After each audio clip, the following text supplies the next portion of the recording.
My name is Charlotte Miller. I serve in the Army and have been stationed in different corners of the world for the last 15 years. Discipline is my default setting, and most days I keep my personal life sealed off from whatever happens in uniform. But that separation cracked on my last birthday, when my sister Caroline sent me a gift. It was a Wednesday morning. I had just gotten back from my morning run. The package was waiting by the door. Plain cardboard, taped neatly, no gift wrap. There was a card taped to the top. Happy birthday. That was it. No love, no from your sister, no name. Just those 2 words in her handwriting. We hadn't been close for years. Caroline and I grew up in the same small Missouri town, but the moment I enlisted, we started to drift. I came back with structure and focus. She stayed behind, tangled up in resentment and family drama that only grew deeper when I inherited Dad's truck and she got the house she couldn't afford to maintain. I carried the box into the kitchen, set it on the counter, and opened it. Inside was a bottle of whiskey, the kind that comes in a heavy green glass with a wax seal and gold lettering. Limited edition. Not something you'd find at the corner store. Probably cost a few $100. Problem was, I don't drink. I stopped 5 years ago after a cardiologist made it clear that whiskey and heart problems don't mix. Caroline knew this. She was sitting right there in the hospital when the doctor told me. So, seeing this bottle from her made no sense. I stood there staring at it. My first thought was that she'd forgotten. But then I remembered Caroline never forgets anything, not when it comes to me. If she bought this, it wasn't because she thought I'd drink it. It was for some other reason. Still, I wasn't going to let a perfectly good bottle rot on my shelf. My brother-in-law, Greg Thompson, actually enjoys whiskey. He's Caroline's husband, married to her for almost 20 years.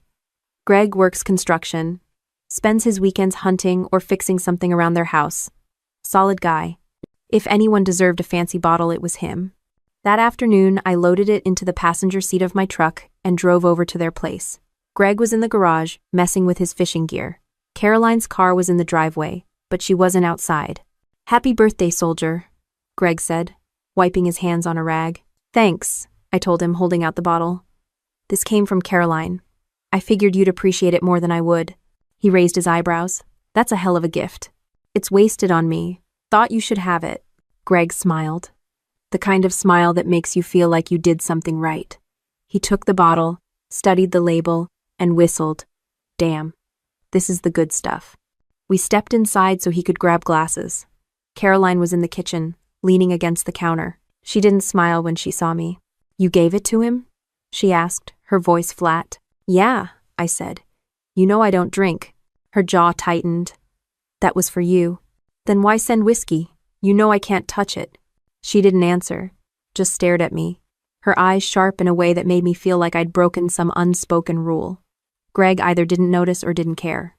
He poured himself a glass, took a sip, and nodded with satisfaction. "Smooth," he said. "Really smooth." That. Caroline turned back to the sink, gripping it so hard her knuckles turned white. "Enjoy it," she muttered. The rest of the visit felt off. Greg kept chatting about a new project at work, but Caroline barely looked at me. She didn't ask about my deployment, didn't ask about my health, didn't even say happy birthday in person. On the drive home, her reaction kept running through my head. Why would she be upset that I gave the whiskey to her husband?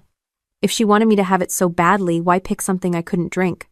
That night, I called Marcus, a friend of mine from the Army who now runs a medical lab in Kansas City. I didn't mention the whiskey. I just needed to hear a voice from my world, someone who understood what it's like to trust instincts.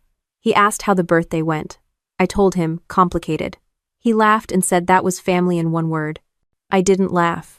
The next morning, I found myself staring at the empty space on my counter where the bottle had sat. Something about it felt unfinished, like I'd just signed up for a problem I didn't know yet. By lunchtime, Greg called to thank me again. He said he and Caroline had a glass with dinner, and he was planning to save the rest for a hunting trip with friends. He sounded happy, normal, completely unaware of Caroline's strange reaction. I told him I was glad he liked it. After I hung up, I realized I hadn't heard Caroline's voice in that whole call. Just Greg's, just cheerful, grateful Greg. I wanted to shake it off, chalk it up to sibling tension, but it stuck. Years of military training had drilled one thing into me. If something doesn't feel right, it usually isn't, and Caroline's reaction wasn't right. The following days were routine workouts, paperwork, prepping for another rotation overseas. But under the surface, I was uneasy. I couldn't stop replaying the look on her face when Greg poured that drink. 3 nights later, the phone rang while I was cleaning up after dinner. It was late, close to midnight. Greg's name lit up the screen. I answered, expecting maybe a casual chat. But it wasn't Greg's voice.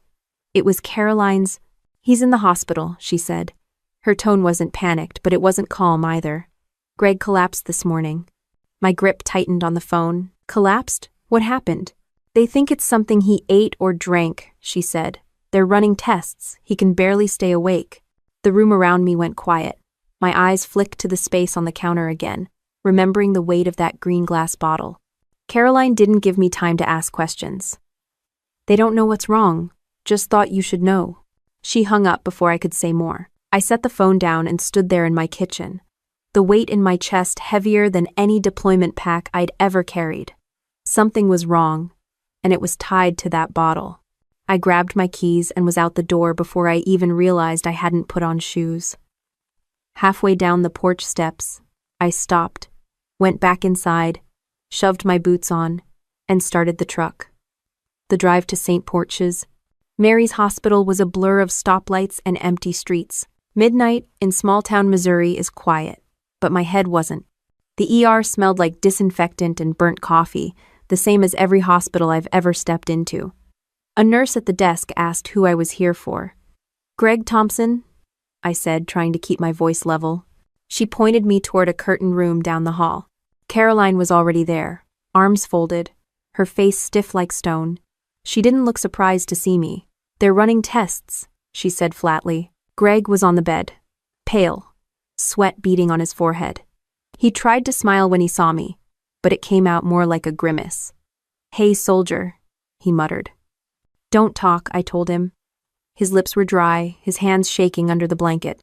A doctor stepped in, clipboard in hand. Mid-40s, glasses, no nonsense in his tone. "You family?" he asked.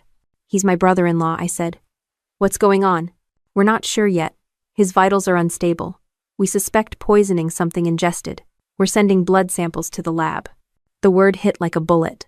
Poisoning. My stomach turned. I glanced at Caroline. Her face didn't move. "Poisoning from what?" I asked. The doctor shook his head. "Could be food, could be alcohol, could be medication. We won't know until the labs come back." Greg groaned softly, eyes rolling before they settled again. The monitor beeped steadily, but each sound made me feel like I was waiting for it to stop. Caroline finally spoke, her voice sharper than before. "He was fine until dinner. We had roast chicken and vegetables. Nothing unusual. The only new thing was that whiskey." My chest tightened. "What whiskey?" the doctor asked. Caroline looked straight at me. "The one she brought." The doctor scribbled something down. "We'll need a sample if you still have it." I swallowed hard. I gave it to him. That was the only bottle." Greg's hand twitched toward mine. "It was good," he whispered, almost apologetic. "Just 1 glass." The doctor adjusted his IV and told us he'd be back once the results came in. When he left, the room felt smaller. Caroline finally turned to me fully. "Why did you give it to him?" "Because I can't drink, and you knew that." My voice came out sharper than I meant. Her jaw clenched. "You shouldn't have touched it." "Then why send it at all?" I snapped back. Greg stirred, mumbling something we couldn't catch. Caroline turned away, leaving me staring at her back. She didn't look like a worried wife. She looked like someone guarding a secret. I stayed until nearly 3 a.m., watching Greg drift in and out while Caroline sat silent in the corner. When the doctor came back, his face was tighter. "Preliminary labs show toxins consistent with certain plants. This isn't food poisoning. We're moving him to ICU for monitoring." "What kind of toxins?" I pressed. "We don't know yet. Could be herbal, could be synthetic. We'll narrow it down." He glanced at me, then at Caroline. "Did either of you notice unusual containers at home? Powders, pills, plant extracts?" Caroline shook her head instantly. Too quickly. Nothing like that. The doctor didn't push. He just told us to sit tight. By dawn, my eyes felt like sandpaper. Caroline hadn't said another word to me. At sunrise, she left the room without explanation, just grabbed her purse and walked out. I stayed with Greg. His color was still bad, but his breathing was steadier. Around 9 a.m., I stepped outside for air. My phone buzzed in my pocket. It was Marcus. I almost didn't answer, but then I remembered, if there was anyone I could trust, it was him. "You sound like hell," he said as soon as I picked up. "Greg's in the hospital. They think it's poisoning."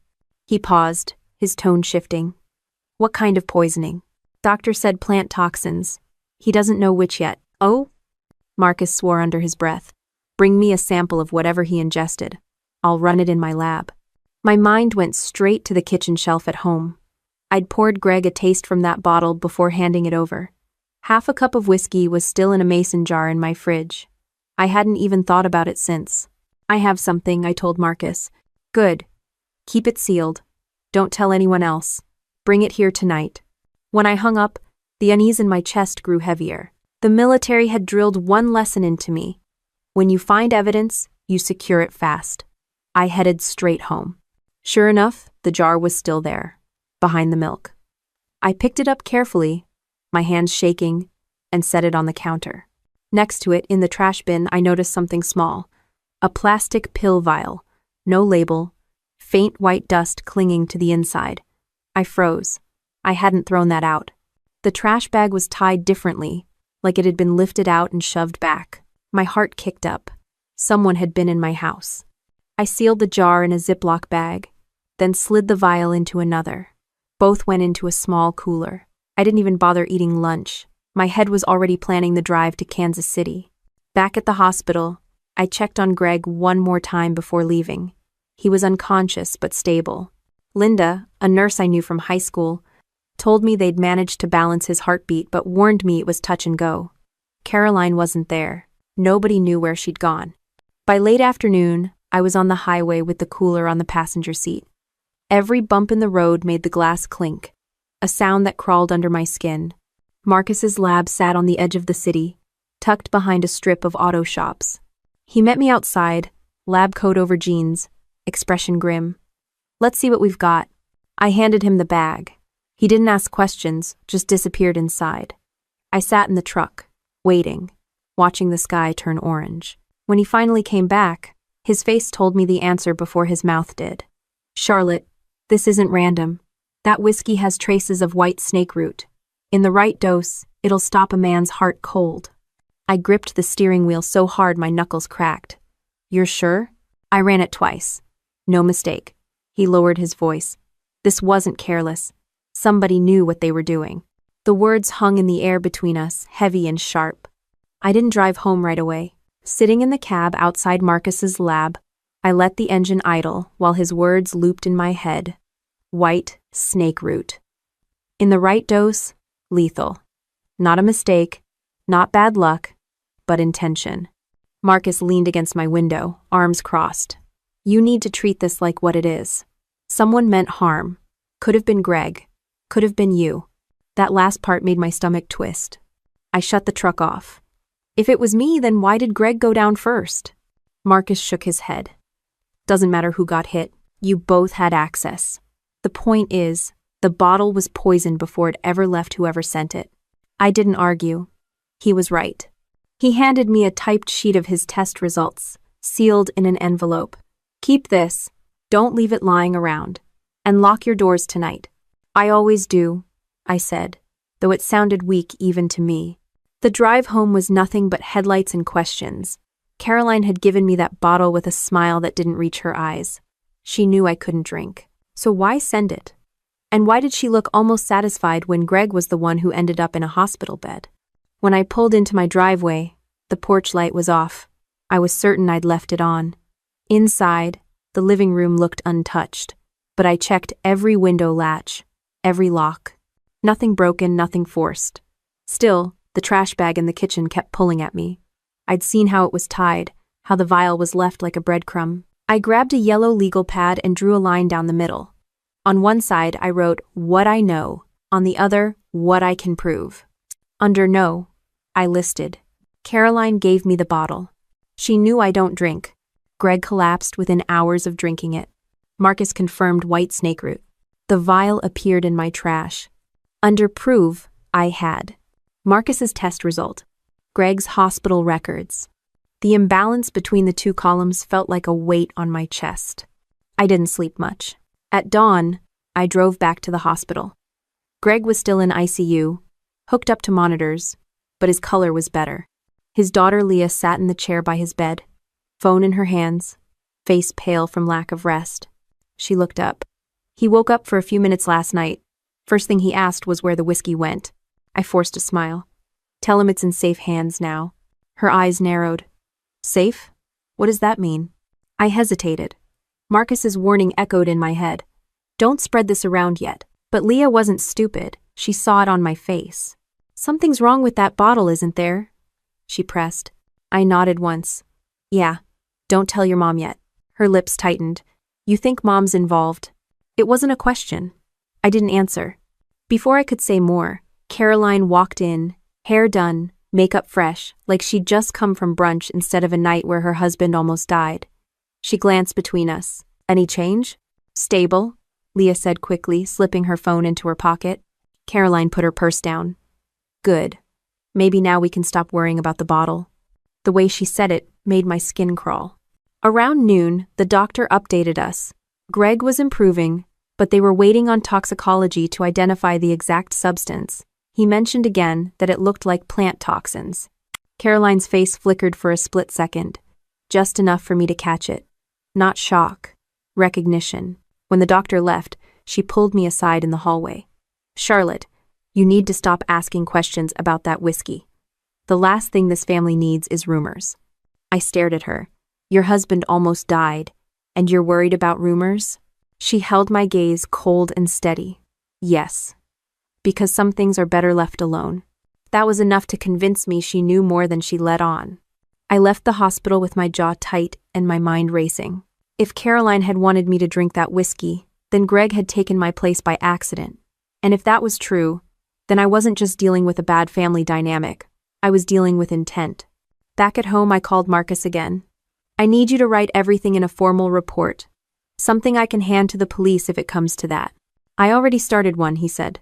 But listen, Charlotte, if this is pointing where I think it's pointing, you need to be careful. People don't poison family by accident. He was right. That night, the house was too quiet. I checked the fridge 3 times, making sure the jar was still sealed. Then I slid it into a fireproof box with Marcus's envelope and locked it. By 2 a.m., I was still awake. A noise from the porch made me sit up. Not a crash, not a knock, just the sound of the swing creaking once. I grabbed the flashlight from my nightstand and walked to the window. The porch was empty. No wind, no movement. Just the swing, swaying gently like someone had been sitting there seconds before. I stood still, light off, waiting for something to move. Nothing did. The military had taught me to trust the gut before the brain caught up. And right then, my gut told me something clear. I wasn't just a bystander anymore. Someone wanted me gone. I kept staring at that porch swing long after it stopped moving, waiting for something else to happen. Nothing did. Still, I left the flashlight on the counter and stayed dressed until morning. By the time I got back to the hospital, Greg looked worse. His skin had a gray tint, and the monitor next to his bed beeped in a rhythm that made the room feel like it was holding its breath. Leah was curled up in the chair beside him, red-eyed and exhausted. She straightened when she saw me. The doctors said his heart rhythm keeps dropping. They can't get it stable. I touched the rail. He's tough. He'll fight. Caroline walked in minutes later with a paper coffee cup in hand. She didn't look like someone whose husband might not make it through the day. She looked polished, collected, like she was heading to a meeting. Doctors will do their job, she said briskly. Worrying won't change anything. The words hit Leah like a slap. Mom, he almost died last night. Can you stop acting like this is an inconvenience? Caroline ignored her. She set the cup down, pulled her phone from her purse, and started typing. I stepped out into the hallway and called Marcus. He picked up on the first ring. Tell me you're safe, he said. I'm standing outside Greg's room. He's barely hanging on. Toxicology still isn't done. Doesn't matter, Marcus replied. I've already confirmed it. The sample you gave me had concentrated white snake root, lethal for anyone with heart trouble. And Charlotte, this isn't random. Whoever sent that bottle knew exactly what they were doing. I lowered my voice. I think it was Caroline. Silence. Then Marcus said, "Makes sense. You were the intended target. She knew you'd never drink it, but Greg was collateral. You've got to start acting like you're in the crosshairs." The words sat heavy in my chest. Being a target in uniform was one thing. Being a target in my own family was something else entirely. When I went back inside, Caroline was gone. Leah sat rigid in her chair, jaw tight. "Where'd she go?" I asked. "Some excuse about needing to make calls." Leah's voice cracked. "She's never here when he needs her." I sat down. "You think she knows more than she's saying?" Leah hesitated, then nodded. "Last month, I caught her out back with a bunch of potted plants. Said she was trying her hand at gardening again. But I looked it up. One of them was white snake root. Same as what the doctors think poisoned Dad. I'd know. The air left my lungs in one hard rush. "You're sure?" I asked. "Positive. I saw the leaves in her notebook when she was labeling stuff. I didn't think much of it at the time." I leaned forward. "Don't tell anyone else about this. Not yet. Keep it between us." She nodded, biting her lip. Greg stirred in the bed, eyes fluttering open for just a second. He saw me, then Leah. His lips moved, barely audible. "Don't trust."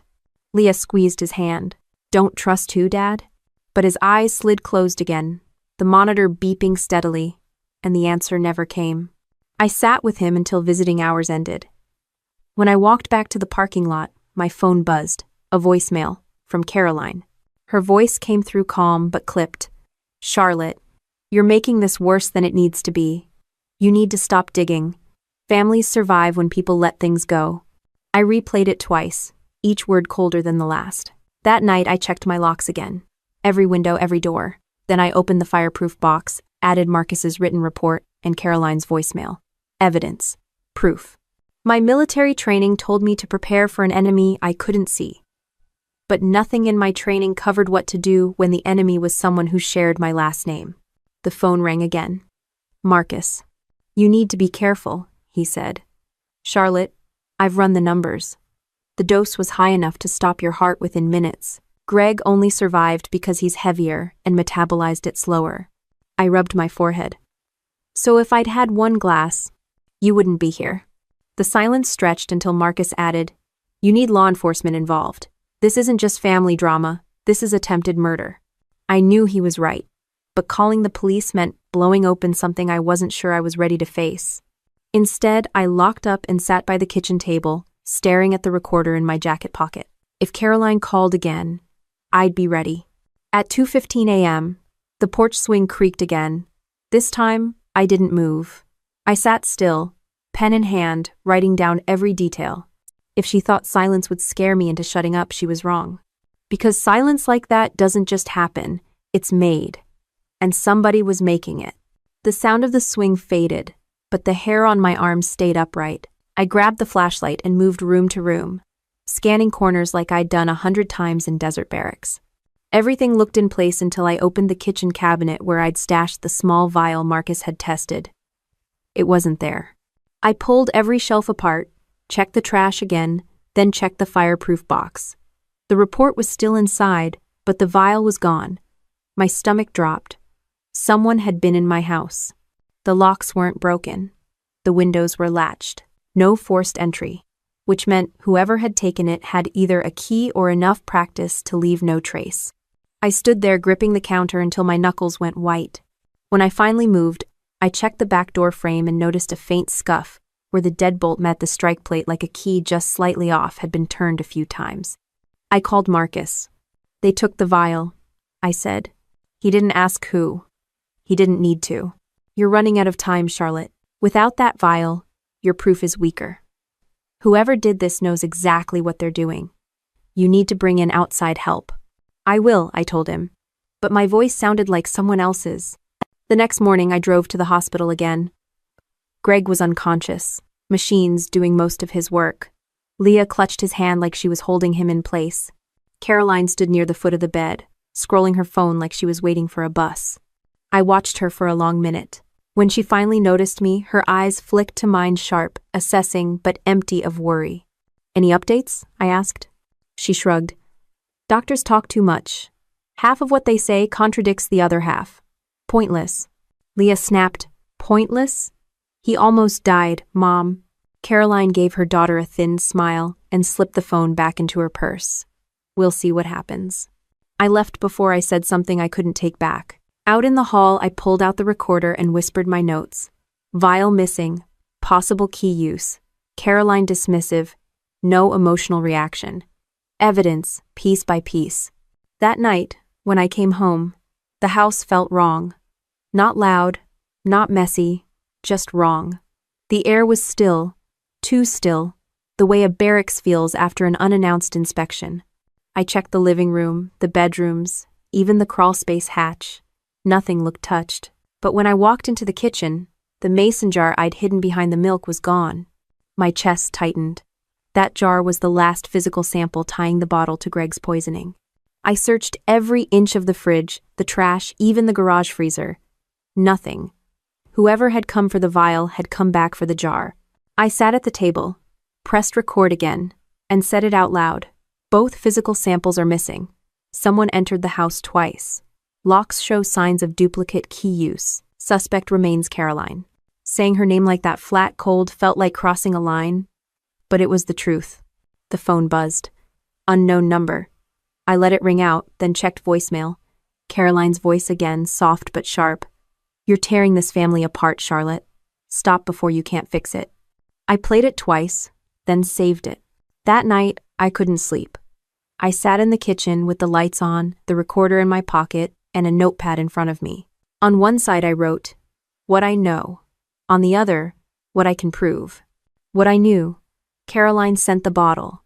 Greg collapsed after drinking. Marcus found poison. Caroline had white snakeroot plants. She wasn't acting like a wife worried about her husband. The vial and jar disappeared after I stored them. What I could prove. Marcus's lab report. The hospital's toxicology.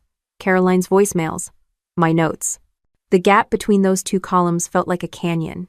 I went to the garage, found a small length of clear thread, and taped it low across the inside of the front door. A trick I'd learned overseas. If the thread broke, I'd know someone came in. If it stayed intact, I could at least breathe a little. The following afternoon, I dropped in at the hospital again. Greg's condition hadn't changed. Leah hugged me hard, whispering, he keeps asking where you are when he wakes up. He trusts you. Caroline stood in the corner, eyes on her phone again. I looked at her and asked, did you plant white snakeroot in your garden? Her head snapped up. What are you talking about? Leah told me. Caroline's jaw tightened. My daughter sees what she wants to see. I grow herbs. Nothing more. She grabbed her bag and walked out without another word. Leah stared after her, then looked at me. See? She can't even deny it properly. I didn't answer. I didn't need to. That night, when I came home, the thread across the door was snapped. I froze. Every muscle in me went tight.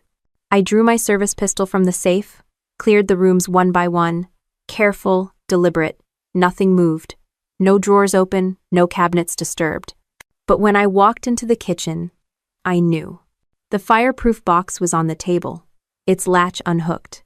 Inside, Marcus's report and the voicemail transcripts were still there, but the recorder was gone.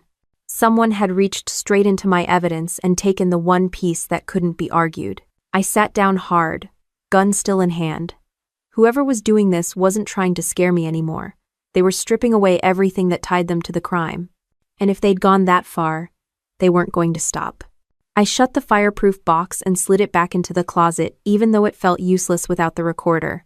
My hands wouldn't stop shaking, so I poured myself a glass of water I didn't drink and picked up the phone. Marcus was right, it was time to stop playing soldier on my own. I called the police department and asked to speak with a detective. That's how I met Detective Daniel Reyes. His voice on the line was steady, clipped, the kind of tone that makes you believe the man behind it actually listens. Start from the beginning, he said. I laid it out. The birthday bottle, Greg's collapse, Marcus's lab test, the missing vial, the missing jar, and now the missing recorder. I didn't dramatize. I gave it to him like I'd give a field report, facts, sequence, no frills. He didn't interrupt until the end. So the only consistent suspect in your mind is your sister. Yes, I said. My throat felt dry. And you're an active duty officer? I'm on leave, I told him. Medical recovery from deployment. Then listen carefully. Don't confront her again. Don't try to handle this alone. If she's already been inside your home 3 times, she isn't afraid of pushing further. Let me put eyes on this. Oh. For the first time in weeks, I felt like someone else was carrying a corner of the weight. That night, I double-checked the doors, set new locks I'd bought that afternoon, and moved a chair against the back door. Then I tried to sleep. At 2:17 a.m., my phone buzzed. A voicemail notification. No call, just the message. I played it on speaker with the volume low. Charlotte, Caroline's voice, low and uneven. You don't know what you've started. If you just stayed out of it, things would have worked themselves out. But now, you've made yourself part of the problem. The message ended with a click. No goodbye, no hesitation. I saved it, then immediately called Reyes's direct number. He answered like he hadn't been asleep. Detective, she left me a message. You need to hear it. Don't delete it. Forward it to this secure address. He rattled off an email. I'll log it first thing in the morning. Charlotte, I'm serious. Stay away from her. The next morning I drove to the hospital. Greg looked the same pale, monitors steady, Leah at his side. Caroline wasn't there. Leah said she'd left the night before and hadn't come back.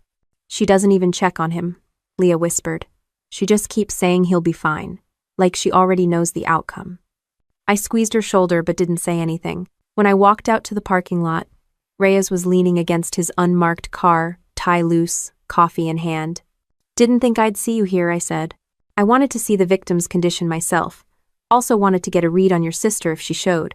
She didn't. He took a slow sip. That voicemail, it's not enough for a charge, but it's evidence of intimidation. Combined with the missing items, we're building a case. Meanwhile, Greg's still hooked up to machines. I know, but if you push her without us ready, you could end up there too. His words landed harder than I wanted to admit. That evening, I set the voicemail transcript in the fireproof box and sat at the table staring at it. The house creaked once, and I felt my whole body tense. I wasn't sleeping much anymore, just catnapping with one ear open. 2 days later, my phone rang while I was cleaning the pistol I hadn't carried since coming home. Caller ID, Caroline. I almost let it go to voicemail, but my thumb slipped, and suddenly her voice filled the kitchen. Charlotte, I hope you're proud of yourself. I don't know what you told the police, but it won't matter. Sisters shouldn't betray each other like this. Why'd you send me that bottle, Caroline? I asked, my voice flat. Her pause stretched long enough for me to hear her breath quicken. You're paranoid. I wanted to give you a gift. Greg should have never touched it. Then why is he dying and I'm not? Her voice sharpened. Maybe that's the problem. Maybe you were supposed to keep it. I froze, heart pounding. The pistol still disassembled in front of me. Did you hear what you just said? I asked. Click. She'd hung up. I sat there, staring at the pieces of steel on the table. When I called Reyes to report it, his voice didn't waver. You record it? Yes. Good. Keep it. That's stronger than the first voicemail. We'll catalog both. End of. What now? Now you keep your doors locked and you don't talk to her again. We've got enough to move on surveillance and background checks. I set the phone down and exhaled for what felt like the first time in days. That night, I didn't sit in the kitchen. I sat in the living room with the lights off, eyes on the front door, waiting to hear if the thread snapped again. When dawn broke and the thread was still intact, I realized what had changed. This wasn't about surviving anymore. This was about proving. And if Caroline thought I was going to back down, she didn't know me at all. The smell of hospital sanitizer clung to me long after I'd left Greg's room, and I couldn't shake Caroline's words from the call. I drove home with the windows down, cold air biting, trying to clear my head. My phone buzzed as I pulled into the driveway. Leah. Her voice trembled when I answered. Charlotte, can we meet? Not at the hospital. Somewhere else. I didn't ask why. I just said, name the place. She picked a coffee shop near the edge of town, one of those spots with chipped mugs and too many flyers on the bulletin board. When I walked in, Leah was already there, hood up, hands wrapped around a cup that had probably gone cold. She looked up, and her eyes darted like she was checking if Caroline had followed her. I can't stay long, she whispered. Mom, she's not just stressed, she's been collecting things. What kind of things? I asked. Plants. Weird ones. Dried leaves, roots. She keeps them in the shed behind our house, locked up. She told me they were for tea's remedies, but I know some are poisonous. I looked them up. Her hands shook so hard I thought she'd spill the coffee. White snake root? I asked. Her eyes widened. Yes, I saw it written in her notebook. She keeps a journal, like recipes, but with dosage notes. I swear she's testing them. I leaned closer. Where's the notebook? In the shed. It's got initials at the top of some pages. CM, I thought it stood for her name, but now I'm not so sure. The words hit me like a punch. Caroline Miller. CM. Leah, listen carefully. Don't go near that shed again. Don't touch anything. I'll tell Detective Reyes. She nodded, tears in her eyes. I don't want to believe my mom could do this. But Greg almost died. And you? She stopped herself.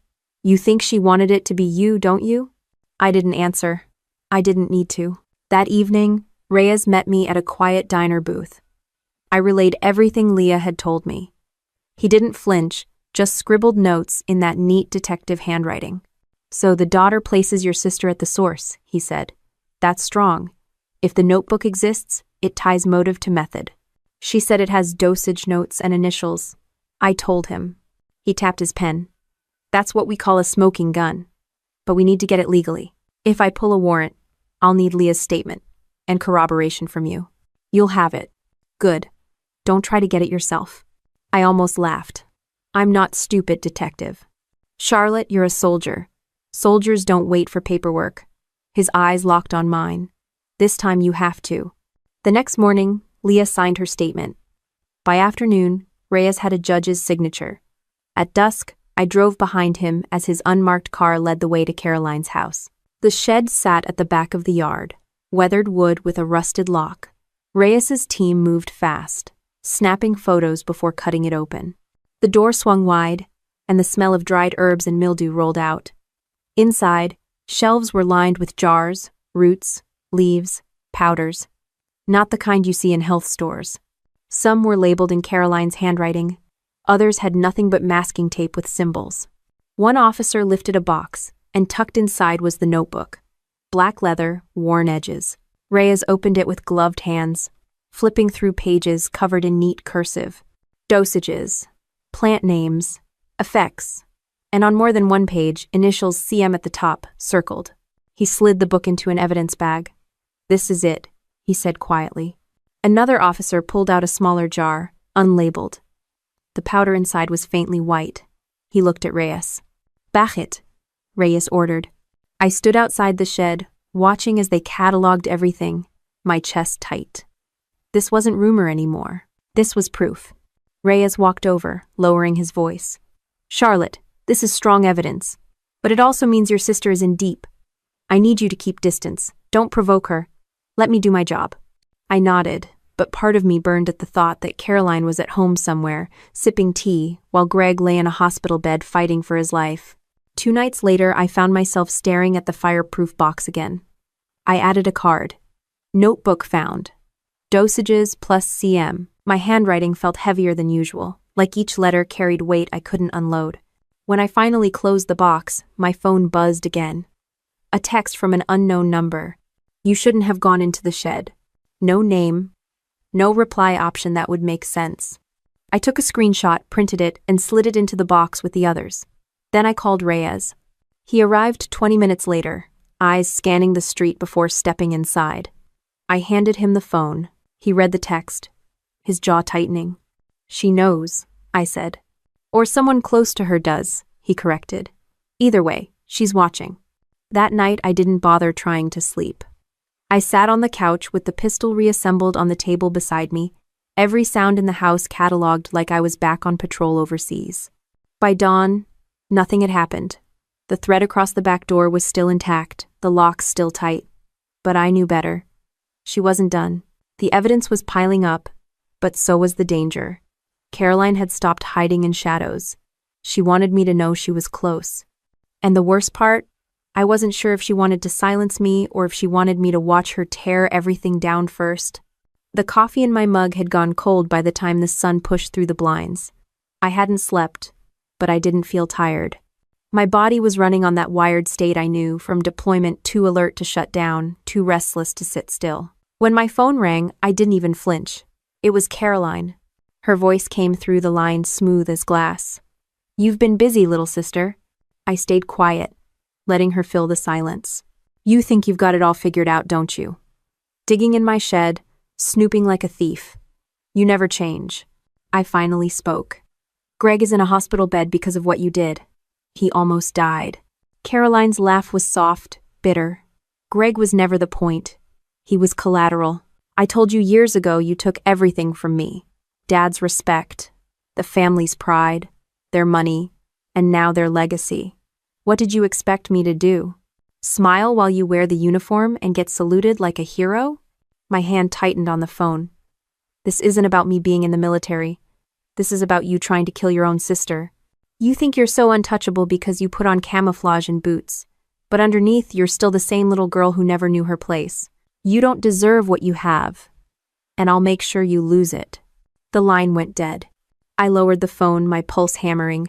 She wasn't hiding anymore. She was declaring war. By mid-morning, I drove to the hospital to check on Greg. He looked better, color returning, vitals steadier, but he wasn't strong. His eyes opened as I entered. "Charlotte," he rasped. "Don't let her get away with it. You need to rest," I told him, pulling a chair closer. His hand trembled as it gripped mine. "She's dangerous. Always has been. I should have seen it sooner." "You couldn't have known," I said. "None of us could." He shook his head. "You knew. You saw it years ago. I didn't want to believe you. That's on me." The guilt in his eyes was worse than his weakened voice. I squeezed his hand. "Focus on getting better. Leave Caroline to me and Reyes."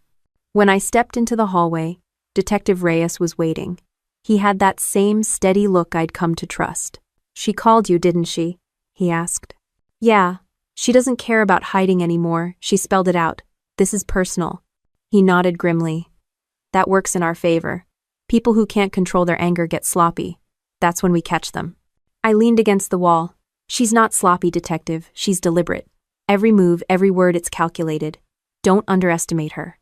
His eyes narrowed. "You sound like you know her battlefield." "I do," I said flatly. That afternoon, Leah showed up at the station with a box of her own photos, printouts, and a handful of bagged clippings she'd swiped from the shed weeks earlier. Reyes laid them out like puzzle pieces. "This notebook," he said, tapping one page. "Combined with the samples, her daughter's testimony, and your statement, that's enough to bring charges." Leah looked pale. "She'll know it was me who helped you." I put a hand on her shoulder. "She'll blame me first. That's the one constant with Caroline. I'm always the target." Leah nodded, but her fear was plain. Later that night, I drove home with the same knot in my chest I used to feel before night raids overseas. The street looked normal, neighbors' houses lit, sprinklers hissing on lawns. But my gut told me Caroline wasn't far. As I walked up my porch, I noticed the swing swaying faintly. No wind. I froze, scanning the yard. Nothing. Still, I knew someone had been there. Inside, the alarms were intact, the locks untouched. But when I walked into the kitchen, a single sheet of paper lay on the counter. No sign of forced entry. Just the note. "You can't hide behind badges and uniforms forever." I read it twice, jaw tight. She had been inside my home. I called Reyes immediately. He arrived within 20 minutes, Patel with him. They photographed the note, dusted the counter. Reyes looked at me hard. "She's escalating. This isn't just intimidation, it's a message. She wants you rattled." "She doesn't have to work hard," I admitted. She was standing in my kitchen. Reyes set his jaw. "We'll put surveillance on your property. Cameras, motion sensors, the works. You won't be alone in this." But I knew the truth. Surveillance could catch her after the fact. It wouldn't stop her from trying again. The next day, I sat across from Caroline in Reyes's office. She had agreed to come in voluntarily after he called her, but she wasn't in cuffs. She walked in calm, wearing a dark blazer like she was heading to a business meeting. "Charlotte," she said smoothly, "dragging my name through the mud must make you feel powerful." Reyes kept his tone neutral. "We have evidence tying you to controlled substances, notes with dosage instructions, and testimony from multiple parties. You should get legal counsel." "Oh," Caroline leaned back in the chair, eyes locked on me. My sister has always been good at stories. Military discipline, medals, awards, she thinks they make her credible. But underneath, she's jealous, paranoid, and desperate for attention. Ask anyone who's known her. She makes enemies out of shadows. My jaw clenched. Greg almost died because of your poison. Her smile widened just enough to chill me. Or maybe Greg's heart just isn't as strong as yours. You know how fragile he's been. I know. Reyes cut in before I could reply. That's enough. This isn't a debate. This is an investigation. Caroline folded her arms, her confidence unnerving. She wasn't scared of me. She wasn't scared of Reyes. If anything, she looked entertained. When the interview ended, Reyes walked me to the hall. She's trying to bait you. Don't bite. I already bit years ago, I muttered. That evening, as I sat at the table with the recorder in my jacket pocket, I realized Caroline wasn't going to stop until she either won or was forced to lose. The war had gone from shadows to open fire. And now it wasn't just about Greg or Leah or even me. It was about proving that blood doesn't give someone the right to destroy you. Sometimes family becomes the enemy you have to stand against, no matter how deep the roots go. The interview room felt colder once Caroline walked out, her heels clicking against the tile like nothing had happened. Reyes shut the door, slid the folder of evidence across the table, and looked at me. We've got enough to move, he said quietly. The lab reports, the notebook, the plants in her shed, the voicemail, it's more than circumstantial. We'll take this to the prosecutor. I nodded, though my stomach churned. In the army, you knew your enemy wore a different uniform. In this fight, the enemy shared my bloodline. 2 days later, the sheriff's department rolled up to Caroline's house with a warrant. I parked down the street, unseen, while deputies went inside. Within an hour, they walked her out in cuffs. She didn't fight. She didn't cry. She just looked straight ahead, lips curved in a thin smile, like she'd expected this. The news hit town before dinner. Harrison wasn't big, and gossip traveled faster than wildfire. By the time I grabbed a coffee at the diner, whispers followed me to my booth. People I'd known since high school looked at me like I'd burned down my own house. One woman leaned toward her friend but didn't bother to lower her voice. That's the soldier. Turned in her own sister. Can you believe it? I pretended not to hear, stirred sugar into my coffee. But inside, every word dug in. That night, Reyes called. The prosecutor filed charges. Attempted murder, possession of toxic substances, intent to cause bodily harm. Bail hearings tomorrow. Her attorney's already making noise about you having a vendetta. Of course he is, I said. Don't let it get to you. Just keep your records tight. Everything you've written down, every voicemail, every report, we'll need it. I've got it all locked up, I told him. At the courthouse the next morning, the hallway was packed. Reporters jostled for quotes. Cameras flashed. The words, family, feud, and revenge story floated from every direction. When they brought Caroline in, she looked like she was walking a runway, not into a bail hearing. Her lawyer, a polished man named Victor Lane, adjusted his tie and leaned in close, whispering. Caroline's chin stayed high, her eyes scanning the room until they landed on me. She smiled. The judge read the charges. Victor rose, smooth as oil. Your Honor, my client is being unfairly targeted by her sister, who has a history of hostility and questionable behavior regarding family assets. We request release on bail. Reyes leaned toward me. He's going to drag your past into this. Be ready. I clenched my jaw. I knew exactly what Victor was hinting at. The sale of Dad's truck, the arguments over Mom's medical bills, every ugly fight we'd had after the funeral. The prosecutor stood. Your Honor, we have evidence recovered from the defendant's property substances identified as toxic, a handwritten notebook with dosage notes, initials corresponding to the victim and the complainant, and voicemails that suggest knowledge of wrongdoing. Releasing her poses a risk to the primary witness's safety. The judge listened, then turned to Caroline. Bail is denied. The defendant will remain in custody pending trial. For the first time, Caroline's smile faltered, just slightly, but it was there. Afterward, outside the courthouse, reporters swarmed. Questions flew. Did your sister really try to kill you? Is this about your parents' estate? Is this the most shocking family drama Harrison's ever seen? I didn't answer. I kept walking, eyes forward, just like I'd done on patrol. That evening I sat alone in my kitchen, flipping through my legal pad. On the left, what I knew. On the right, what I could prove. For the first time, the lists were starting to balance. But something gnawed at me. Caroline's smile. Even in cuffs, even with evidence bagged and stacked against her, she looked like she still held the upper hand. I shut the notebook and set it back in the fireproof box. My hand lingered on the latch, listening to the creak of the porch swing outside. This time, when it moved, I didn't check. I just sat still, staring at the door, because I already knew who wanted me to hear it. And silence wasn't going to protect me anymore. The courthouse smelled faintly of dust and floor wax, the kind that clung to every government building I'd ever set foot in. I sat at the witness table, straight-backed, while Victor Lane shuffled his papers like he was arranging a deck stacked against me. Caroline sat beside him in her orange jumpsuit, though she carried herself like she was still queen of the room. The prosecutor began by establishing my background, my military service, my clean record, my reason for recognizing Caroline's handwriting and voice in the voicemails. Straightforward questions, clean answers. For a moment, I thought this might go smoothly. Then Victor stood. He paced with the air of a man about to deliver a sermon. "Miss Miller, isn't it true that you and your sister have a long history of conflict over your parents' estate?" My jaw tightened. We disagreed, yes. But disagreements don't explain poison in a whiskey bottle. He smirked like I'd walked into his trap. "And isn't it also true you sold your father's truck without consulting Caroline? That you pressured your mother to change her will while she was sick?" I gripped the edge of the table. Number I paid off Mom's medical bills when Caroline refused to. The truck sale was to cover funeral expenses. She knew. Victor spread his hands. "Ladies and gentlemen, does this sound like a woman with no motive to hold a grudge?" The judge banged her gavel lightly. "Stick to facts relevant to the charges, Mr. Lane." He nodded, but the damage was done. The jury had heard it. They'd seen me flinch. Next, he presented a handwriting analysis from a so-called expert, claiming the birthday note wasn't written by Caroline. The document projected on the courtroom screen made my stomach lurch. Loops circled, comparisons highlighted.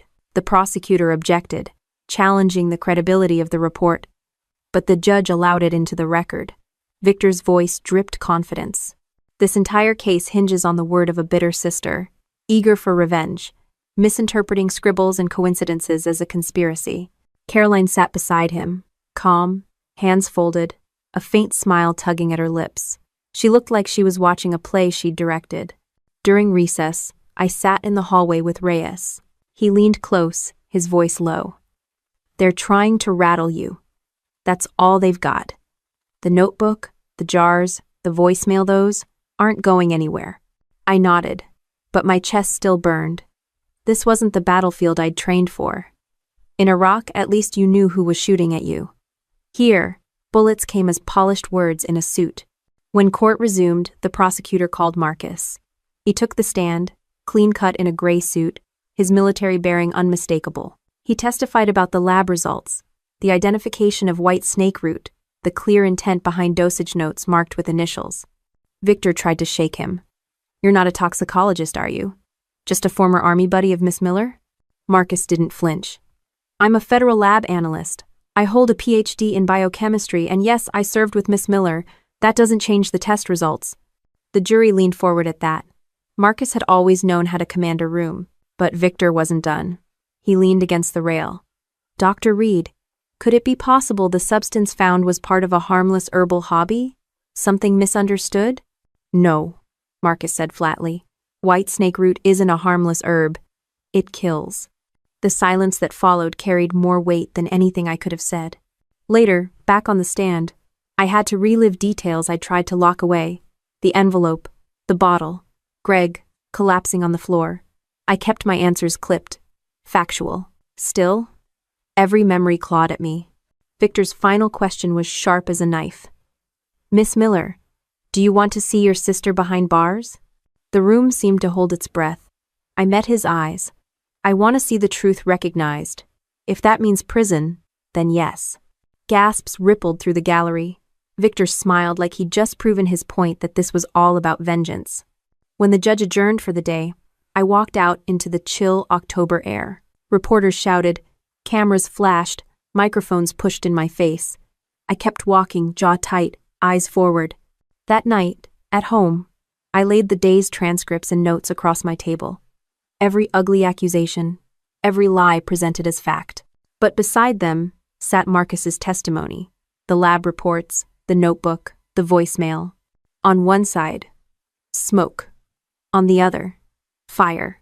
I poured myself black coffee, took a long breath, and circled tomorrow's date on my calendar. The trial wasn't just about Caroline anymore. It was about proving I wasn't the kind of person she wanted the world to believe. The porch light flickered once, steadying itself. I stared at it longer than I should have, gripping the mug until the heat bit into my palms. Inside me, something shifted. I wasn't the one on trial, not really. She was. And for once, she couldn't rewrite the battlefield to her advantage. The second week of the trial opened with Greg wheeled into the courtroom, pale but upright, a blanket over his knees. The jury watched closely as he settled at the witness stand, the oxygen tube still looped around his ears. The prosecutor kept the questions simple. Mr. Thompson, did you consume the whiskey your wife gifted to your sister? Greg cleared his throat. Yes. Charlotte brought it to me. She said Caroline had sent it to her for her birthday. I had one glass that night. Within hours, I collapsed. And did Charlotte ever encourage you to drink it? She said she didn't want it because of her health. The jury scribbled notes. Caroline sat stiff in her chair, her jaw clenched but her eyes calm, almost detached. When Victor Lane stood for cross-examination, his smile was thin. Mr. Thompson, you've had health issues before, haven't you? Heart palpitations? Stress from work? Greg nodded. I've had stress, but never collapsed like that. Never ended up in an ICU. Victor spread his hands. But you can't prove the whiskey caused it, can you? You only know what you drank before you felt ill. Greg leaned forward, voice rasping but strong. That whiskey nearly killed me. I don't need a degree to know that. The gallery murmured, and the judge rapped her gavel. Greg's eyes shifted to Caroline, and for the first time I saw raw anger behind his exhaustion. After Greg, it was my turn again. The prosecutor guided me through events I'd already told receiving the package, noticing the handwriting, watching Greg collapse, calling Marcus. Each answer landed like another brick stacked on the wall between me and Caroline. Then Victor stood, ready to chip away at it. Miss Miller, you claim your sister tried to poison you. But isn't it true you've always seen yourself as superior to her? That your military career gave you a sense of pride she could never match? I kept my voice steady. I served my country. That doesn't make me superior. It makes me disciplined. Victor pounced. Disciplined enough to fabricate a story when you felt threatened by your sister inheriting more than you? The jury shifted. My chest burned. There's nothing fabricated about test results, voicemails, and plants found in her shed. He smirked. Test results provided by your close friend Marcus Reed, who served under you in the army. Convenient, isn't it? Marcus's credentials had already been proven, but Victor wanted to plant doubt. I didn't blink. Marcus risked his life beside me. He doesn't lie. He doesn't need to. Victor leaned back, satisfied enough to let the tension linger. The prosecution's next move was Leah. She walked in wearing a simple cardigan, her hair pulled back, looking younger than her years. The courtroom hushed when she took the oath. The prosecutor asked gently, Miss Thompson, can you tell us what you saw at home regarding your mother's gardening? Leah's voice trembled at first but grew steady. She had plants in the shed, white snake root.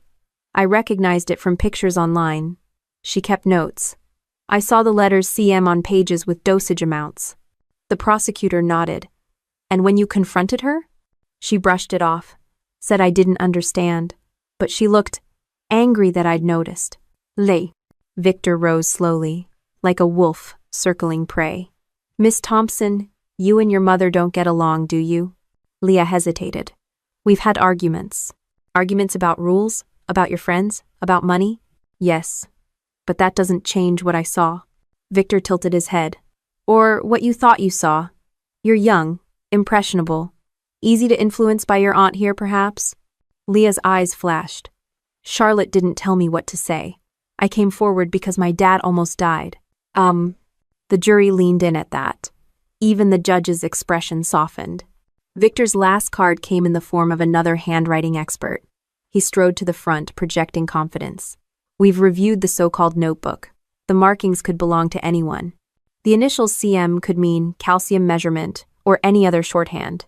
To assume it means Charlotte Miller is speculation. The prosecutor objected, but the judge allowed the testimony, reminding the jury it was their job to weigh credibility.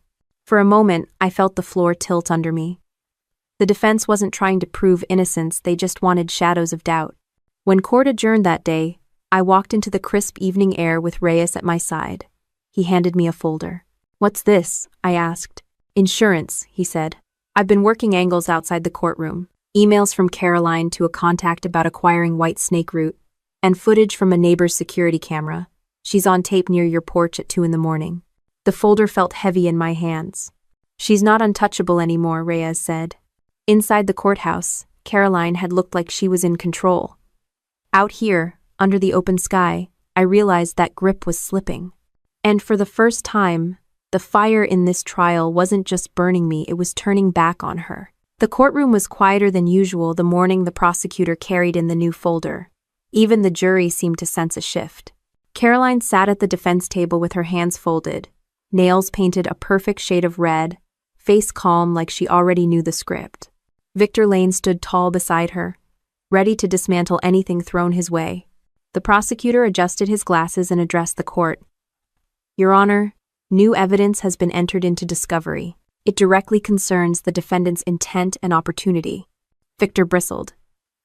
"We object to this late entry." The judge waved a hand. "Overruled. Proceed." The first exhibit was projected on the screen, a series of emails pulled from Caroline's account. The subject lines alone made my stomach tighten. White snake root availability, dosage extraction methods, tincture safety levels. The prosecutor read aloud. "Looking for consistent potency, enough to incapacitate a grown adult quickly. Can you supply within 2 weeks?" Sent from the defendant's personal email. The jury leaned forward. Caroline's face barely moved, but a twitch in her jaw betrayed her. Victor jumped up. "Your Honor, anyone could have accessed that email. It proves nothing." The prosecutor didn't flinch. "Then let's move to Exhibit B." The screen shifted to grainy security footage from a neighbor's camera. The timestamp read 2:14 a.m. The figure on screen wore a hood, but turned enough for the jury to see Caroline's face as she stepped onto my porch, gloved hand reaching for the knob. Gasps rippled through the gallery. The prosecutor hit pause. Caroline's face frozen in black and white, her eyes narrowed. The judge leaned forward. "Counselor." Victor's mouth opened, then closed. For once, he had no immediate spin. The prosecutor cleared his throat. "This is not speculation. This is the defendant caught at the complainant's home in the middle of the night, shortly before evidence went missing from inside."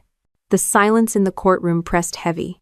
Then, unexpectedly, Caroline laughed. It wasn't nervous or forced. It was sharp, cutting, echoing off the walls. Every head turned. "You all want a villain?" she said suddenly, standing even as Victor tugged at her sleeve. "Fine. I'll be the villain." Her voice rose, trembling with rage. "All my life, Charlotte got the medals, the recognition, the praise. And me? I got the scraps. You people think I should sit quietly while she takes everything, even the inheritance that was supposed to be mine? Number? Not anymore." Victor whispered urgently. "Caroline, sit down." She ignored him. Her hand slammed on the defense table. "Yes, I sent the whiskey. It was supposed to be her glass, not his. She was the one who ruined my life, not Greg. She should have been the one in that hospital bed." The jury froze. The gallery erupted into whispers. The judge hammered the gavel. "Order! Order!" But Caroline wasn't finished. Her face flushed, eyes blazing at me. "You think you're stronger because of your uniform? You think discipline makes you better than me? I'll rot before I let you win." Reyes leaned in close to me from the row behind. "There's your confession," he murmured. The bailiff moved toward Caroline, but she had already dropped back into her chair, panting, the fire in her voice leaving the room in stunned silence. Victor's face was pale. His carefully crafted defense had just gone up in flames. The prosecutor turned to the jury. "Ladies and gentlemen, you've heard the defendant's own words. This is no longer about handwriting analysis or sibling disagreements. This is about intent, motive, and admission. The judge recessed court early that day, her gavel striking harder than usual. As the bailiffs escorted Caroline out, she twisted in their grip to glare at me.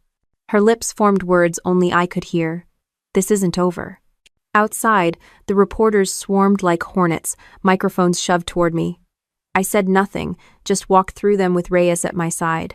My silence seemed louder than any soundbite could have been. That evening, at home, I laid out every piece of evidence again: Marcus's report, the notebook pages, the voicemails, the new emails, the footage. The pile no longer looked like scraps of paranoia. It looked like the truth, undeniable and sharp as glass. But the sound of Caroline's voice in court clung to me.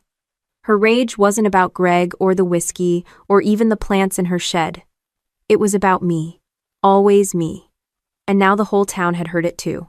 The phone rang once, startling me. I half expected another blocked number, another voicemail dripping with venom. But it was Reyes. "She buried herself today," he said simply. "Yeah," I replied.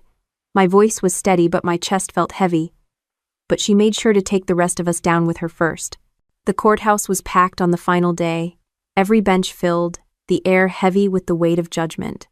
The jurors filed in with solemn faces, the kind that told you they'd already carried the decision in their pockets. The judge asked the foreman to stand. His voice was steady.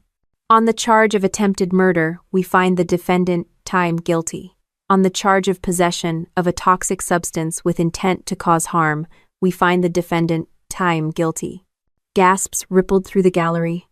My chest tightened, not in triumph, but in something closer to grief. Carolyn sat at the defense table, still, her expression unreadable. The judge's gavel fell. "Caroline Thompson, you are hereby sentenced to 25 years in the state correctional facility." For the first time, her composure cracked. She turned her head, searching the room, her eyes locking onto mine. No tears, no pleading, just cold fury. The bailiffs moved in, and she leaned toward me as they cuffed her. "This isn't the end, little sister." They pulled her back, and the words lodged in my chest like shrapnel. Outside the courtroom, reporters swarmed again, shouting for statements, but I kept walking. Reyes stayed close, blocking the path, his voice low. "She's gone. Focus on what's ahead." But ahead was murky. Greg recovered slowly over the next weeks, his voice stronger each time I visited, though his marriage didn't survive the trial. One morning, he told me flat out, "I can't go back to that house with her shadow on the walls." He filed papers within days. Leah stayed with him, and though her relationship with her mother was shattered, she carried herself with a quiet strength I hadn't seen before. As for me, the army called. My leave was up, and the decision loomed whether to extend or return. I sat at my kitchen table, staring at the fireproof box filled with evidence, wondering how service abroad felt simpler than surviving family at home. Reyes stopped by the night before I shipped out. He leaned against the doorway, arms crossed. "Most people would have folded under what she put you through. You stood up." I shook my head. "I don't feel like I stood up. I feel like I crawled through it." "That's the point," he said. "Standing isn't about how clean it looks. It's about making it to the other side." The next morning, I packed my duffel, crisp uniform folded on top. Before I left, I checked the mailbox. A plain envelope sat inside, no return address. Inside was a single sheet of paper with Caroline's handwriting. "Blood never breaks. You'll hear from me again." I folded it carefully, slid it into the box with the rest. Evidence, yes, but also a reminder. At base, life settled back into rhythms I knew. Early runs, drills, the clatter of boots on concrete. My fellow soldiers didn't ask questions when I stayed quiet, and I didn't offer answers. Late one night, sitting on my bunk, I thought about Caroline's face in the courtroom. The rage, the confession, the way she spat my name like it was poison. I thought about Greg in the hospital, Leah clutching his hand, Reyes cataloging evidence with a steady hand. Justice had been served, but justice wasn't peace. I pulled the thin chain of my dog tags through my fingers and whispered to myself, "Peace isn't handed to you. You build it." And I knew, no matter how long it took, that's what I would do. When I look back now, I don't see the trial, the prison sentence, or even the poisoned whiskey as the sharpest cuts. What lingers is the silence that comes after the empty chair at family dinners, the porch swing that creaks without anyone sitting in it, the way trust dies without ceremony. My sister wanted to destroy me, and in the process, she destroyed herself. The army will always give me a mission, But at home, I've had to build my own, to choose steadiness over bitterness, to honor the people who stood by me, and to carry the lesson that family can wound deeper than any enemy on the battlefield. Peace doesn't arrive wrapped like a gift. It's made one day at a time, in the choices to let go, to keep standing, and to keep moving forward even when the ground feels broken beneath your feet. And that's the only victory that matters.